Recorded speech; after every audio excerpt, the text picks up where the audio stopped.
everyone, here is how I combine French knots with shadow work embroidery to embellish this Valentine's Day gown, but keep in mind this concept can be applied on a number of different shapes, not just hearts. So I am doing hearts for this Valentine's Day little number. So first I printed off 2 copies of my vintage Valentine's Day embroidery file, and I have this file available for an instant download from my Etsy site, and the link is in the description box below. So printing off 2 copies allows me to cut out 2 of these smaller shape hearts and match them up so the dots overlap. This embroidery file is designed for you to take the shapes and run with them, really make them your own. So I taped those hearts together, and I'm using a little light board thing, and I do love it, and it is linked down below. So next I arrange the heart on the left so it's centered on my garment, and then I trace those little dots with a heat activated friction pen, and yes, it is linked down below.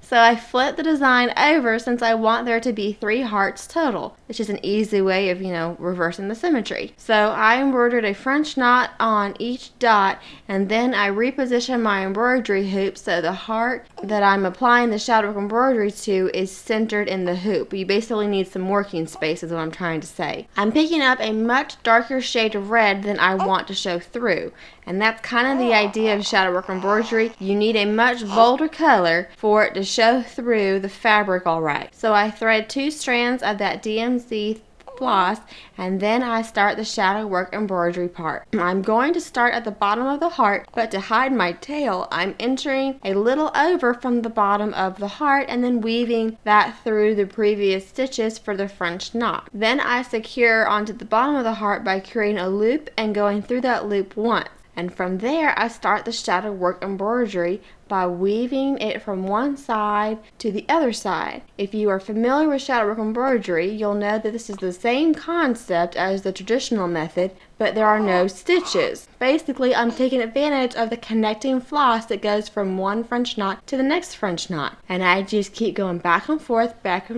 in this manner, weaving those connecting threads until the blank space is covered.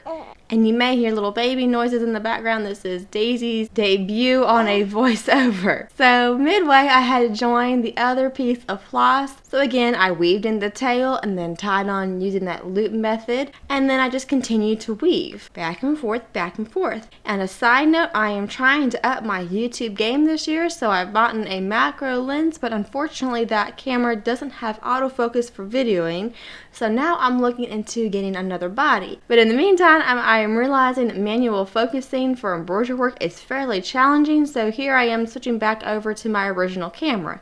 Anywho, when I get to the top of that heart, I do each top separately, but the same idea, weaving back and forth between the connecting threads. And when I was done with those 2 top parts, then I noticed that I had a gap in the coverage, so I'm just taking my thread back down to cover that area.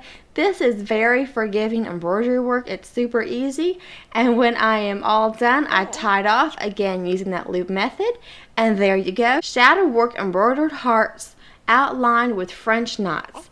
I hope this video was helpful. If y'all have any questions, please leave them down in the comments below, and I will do my best to answer them. And as always, I appreciate y'all for watching, and I hope to catch y'all next time.